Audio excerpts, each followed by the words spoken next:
Olá, então, capítulo 2 do curso de Resistências dos Materiais 1, o tema é deformação. Vamos começar vendo a sequência de roteiro de aulas. Inicialmente, a gente vai fazer algumas definições básicas. As definições são o próprio conteúdo do capítulo. Depois vamos classificar os tipos de deformação. São simplesmente dois tipos de deformação. E depois disso, cada um desses tipos de deformação vai ser apresentado separadamente. A deformação normal e a deformação por cisalhamento. Como vocês já devem ter intuído, as deformações normais e por cisalhamento elas são ligadas, né, às tensões normais e às tensões de cisalhamento também. Depois nós vamos generalizar o caso das componentes de deformação para o caso tridimensional, apesar de raramente a gente usar isso em resistência dos materiais 1, mas é para fazer também um paralelo com o capítulo 1, né, onde a gente vê as componentes cartesianas da tensão, todas as componentes. E no final a gente vai encerrar apresentando alguns exemplos. Vamos então apresentar as principais definições que vão ser usadas nesse capítulo, vão ser introduzidas nesse capítulo, que são, inicialmente, a primeira definição a ser feita é a definição do que é um deslocamento. Né? Na mecânica do contínuo, na resistência dos materiais, um deslocamento é simplesmente o quanto que o ponto material saiu de sua posição original após submetido a uma determinada ação. No caso, as nossas ações vão ser as forças aplicadas.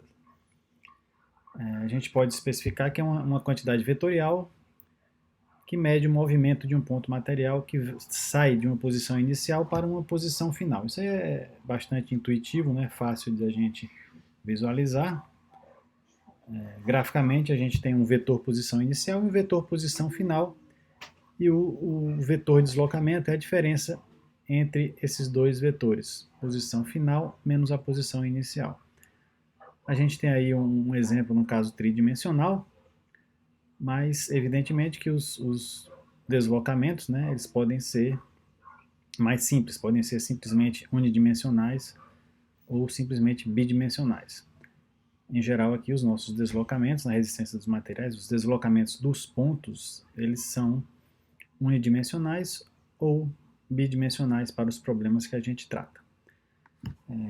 Enfim, o deslocamento é uma quantidade que pode ser expressa em unidades de comprimento, milímetro, centímetro, e é medido diretamente através dos nossos instrumentos de medida. Ou seja, não tem muito espaço para a definição do deslocamento, não. É uma coisa muito bem fechada. Num corpo, né, elástico, no nosso caso, da resistência dos materiais, a esse corpo, ao ser submetido a uma ação externa, os pontos materiais sofrem deslocamento. Dependendo, evidentemente, da ação, os pontos materiais vão se deslocar, vão sempre se deslocar. Com exceção daqueles pontos que têm os deslocamentos presos, né, os deslocamentos restritos, que a gente chama normalmente aqui na teoria das estruturas e na resistência dos materiais de apoios. Os apoios são pontos onde você tem o deslocamento restrito, por isso eles também são chamados de vínculos. Nesses pontos, um ou mais componentes dos deslocamentos vão ser nulos. Outra coisa que a gente tem que observar é que, para a gente aqui, os valores dos deslocamentos eles vão ser sempre considerados pequenos.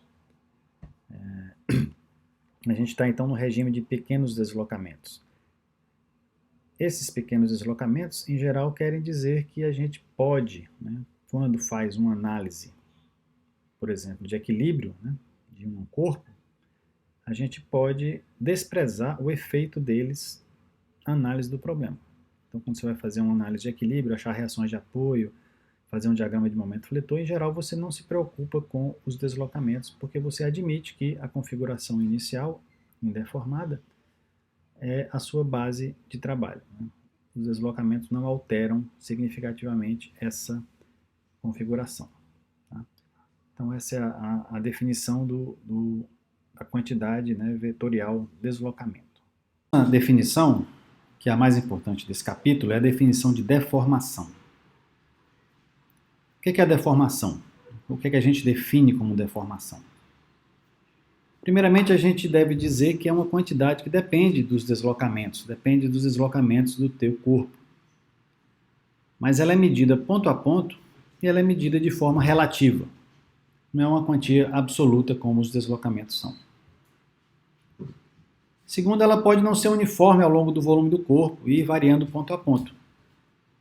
Ou seja, em pontos diferentes da tua estrutura, você pode ter deformações diferentes. Outro ponto que a gente deve ressaltar é que, em relação à natureza da deformação, ela pode ser uma deformação normal, uma deformação axial, também chamada, ou uma deformação por cisalhamento. Já devem imaginar que elas estão ligadas respectivamente às tensões normais e às tensões de cisalhamento. Finalmente, a deformação é uma medida que é definida a partir da nossa análise. E existem maneiras diferentes de você definir. Na resistência dos materiais, a definição de deformação que a gente sempre usa é a chamada deformação clássica.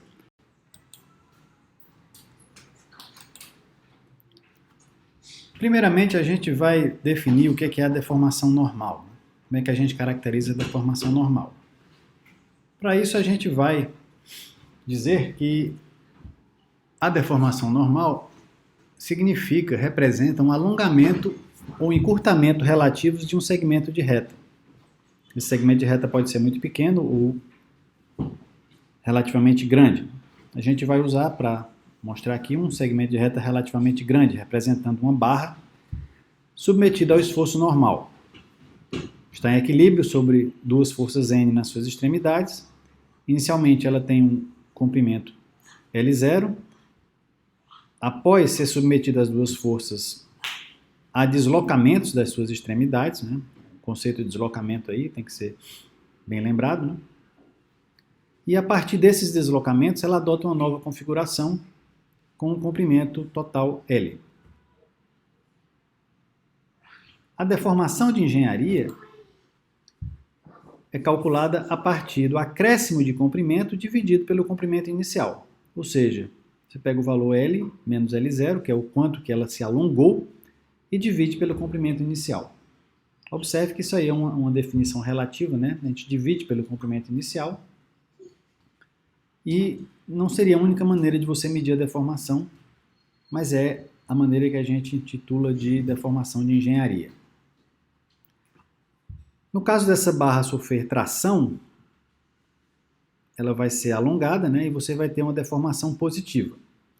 No caso da barra sofrer compressão, sofrer forças de compressão nas extremidades, ou tensões de compressão, vai haver um encurtamento levando a uma deformação negativa. Observe-se que os deslocamentos, né, eles são importantes na definição da deformação, mas os conceitos são diferentes. No desenho aqui, no desenho de cima, você tem as duas extremidades se deslocando e isso levando a um aumento de comprimento. Eventualmente você poderia ter uma extremidade presa e a outra extremidade livre. Somente uma das duas extremidades iria se deslocar. Mas, né, o que conta no cálculo da deformação é esse acréscimo de deslocamento. O próximo tipo de deformação a ser definido é a deformação de cisalhamento, que não é tão intuitiva quanto a deformação normal. A gente fala de alongamento e encurtamento, é muito fácil de entender. A deformação de cisalhamento é uma deformação caracterizada diferentemente. Por quê? Porque ela é caracterizada pela variação do ângulo entre dois segmentos originalmente perpendiculares entre si. Ou seja, eu preciso de dois segmentos inicialmente perpendiculares na configuração indeformada para ver o que acontece com o ângulo entre eles e assim definir a deformação de cisalhamento.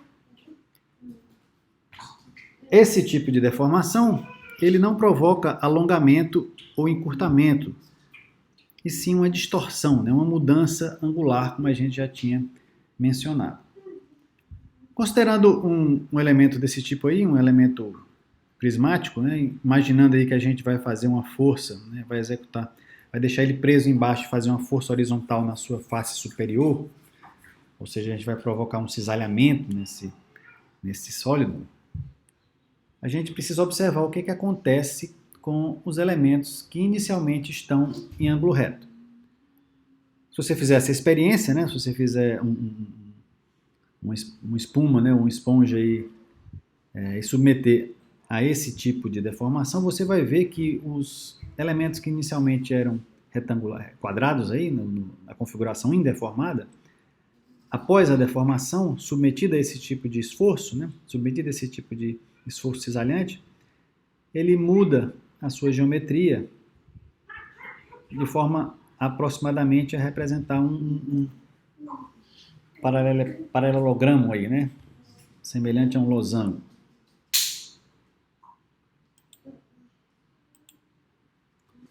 Portanto, né, inicialmente, elementos que são inicialmente quadrilaterais, eles sofrem mudanças nos seus ângulos.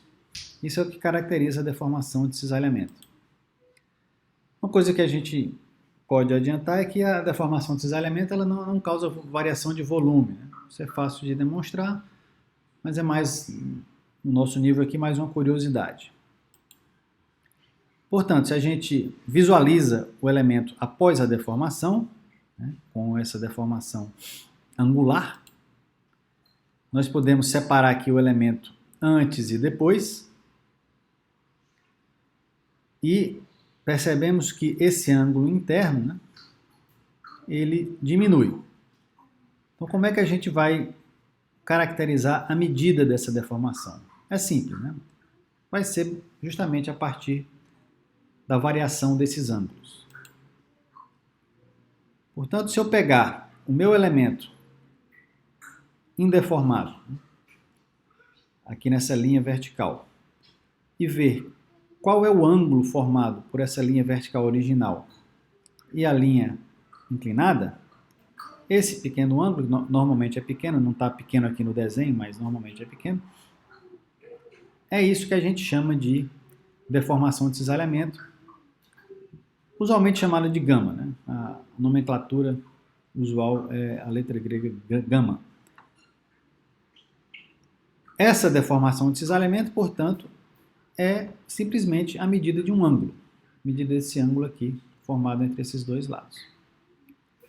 Se eu disser que essa minha altura do meu elemento é h, e que lá em cima o deslocamento horizontal da linha superior é ΔX, veio falando mais uma vez em deslocamento, eu tenho que o deslocamento relativo horizontal entre essas duas alturas, né, é igual a ΔX. Esse ângulo gama, então ele pode ser calculado, imaginando que as duas faces permanecem retas, você tem um pequeno triângulo aqui, você pode calcular esse ângulo gama através da tangente, e usando a consideração usual de que os ângulos pequenos se confundem com o seu seno e com a sua tangente, a gente pode dizer que a tangente de gama, que é ΔX sobre H, é igual ao próprio gama. Então, a deformação de cisalhamento é definida a partir dessa razão entre os dois lados desse pequeno triângulo. Rigorosamente falando, a gente sabe que as tensões de cisalhamento elas ocorrem sempre aos pares, nas quatro faces do elemento. Sempre que eu tenho tensões de cisalhamento, se a gente vê no capítulo 1, elas ocorrem nas quatro faces do elemento. Então, o que você tem em termos de tensão de cisalhamento é sempre isso, né? Se você pegar um quadradozinho elementar, você vai ter sempre as tensões de cisalhamento se encontrando aqui nas extremidades. Por isso que a medida da deformação de cisalhamento, a partir da tensão de cisalhamento, aqui nos gráficos representados à direita, você tem uma tensão de cisalhamento positiva. O que normalmente você tem é que esse ângulo inicial, que era reto, ele passa a ter um tamanho final menor do que 90 graus, graças à deformação de cisalhamento. E no sistema de coordenadas cartesianas, a gente considera que metade da deformação de cisalhamento é em cada uma dessas duas arestas, né? Ou seja, você tem um ângulo gama sobre 2 aqui, gama sobre 2, de tal forma que a deformação total, que seria a soma dessa com essa, é igual a gama, deformação de cisalhamento total. Ou seja, isso aqui é mais para representar a deformação de cisalhamento associada à sua respectiva tensão de cisalhamento. É bom salientar mais uma vez, que eu não fiz isso na definição da deformação normal, é que as deformações são medidas sempre adimensionais. Elas não têm unidade. A última parte teórica do capítulo 2 de deformações é justamente o estudo dos componentes cartesianos da deformação. Ou seja, nós vamos generalizar o estado de deformações ao longo de um eixo para o caso tridimensional geral. Em resistência dos materiais, a gente raramente vê casos tão complexos de deformação, de estados de deformação, mas para que a gente possa fazer uma analogia com o estado geral de tensões, que a gente vê no capítulo 1, essa matéria também é apresentada aqui. Então, como no caso das tensões, a gente tem o estado de deformação definido em um ponto de um sólido, a partir de suas componentes nos eixos cartesianos. Ou seja, além de eu ter deformações ao longo de um eixo, eu vou ter deformações normais e de cisalhamento no eixo, eu vou ter nos 3 eixos cartesianos. Isso sempre é referido a um ponto, né, no interior da sua estrutura, do seu sólido. Certo? Então a gente fala em estado de tensões em um ponto e estado de deformações em um ponto. Nessa figurinha nós estamos vendo aqui um elemento de dimensões ΔX, ΔY, ΔZ. Na verdade, isso aí é um elemento infinitesimal, deveria chamar dx, dy, dz. Inicialmente, perfeitamente, todos os ângulos retos, todos os comprimentos iniciais são dados na figura, né? Esse pequeno cubo no interior do elemento. O que vai acontecer após a deformação? A gente vai ter alongamentos, ou encurtamentos eventualmente, né? Mas positivos seriam alongamentos, ao longo dos 3 eixos, e mudanças de ângulo nos 3 planos, né? Como na deformação de cisalhamento eu sempre estou associando dois segmentos, né, para a gente medir a diferença de ângulo, elas estão associadas a cada um dos planos, a cada um dos pares de planos. Então, no caso mais geral, o que vai acontecer? Eu vou ter mudanças de comprimento nos segmentos do cubo e vou ter mudanças de ângulo entre as arestas das faces do cubo, certo? O que vai acontecer então? Nos planos, né? Vamos primeiro falar nos alongamentos, né? Cada segmento na direção x, y ou z vai sofrer um alongamento, e esse alongamento resulta num comprimento final. Por exemplo, na direção x, o comprimento final é 1 mais a deformação em x multiplicado pelo comprimento inicial. Para você achar isso aqui, basta você aplicar a fórmula da deformação, né? Que o εx é acréscimo de comprimento dividido pelo comprimento inicial. Então, você tirando aí nessa equação o comprimento final, do acréscimo de comprimento, você chega a essa expressão. Então, eu tenho alongamentos nas 3 direções, são as 3 componentes de deformação normal, e eu tenho mudanças de ângulo nos 3 planos, são as 3 componentes de deformação de cisalhamento. Esse plano aqui, que a gente está vendo definido pelos lados ΔY e ΔZ, né, a gente está vendo que ele define a deformação γ YZ, tá? Que é justamente a mudança desse ângulo reto inicial.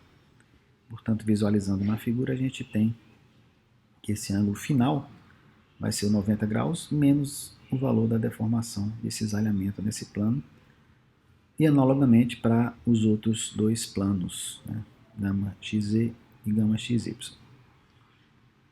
Concluindo, né, Num caso geral, você tem um estado de deformação, estado de deformações definido por 6 componentes, certo? 6 componentes, que são 3 componentes normais e 3 componentes de cisalhamento ou distorcionais.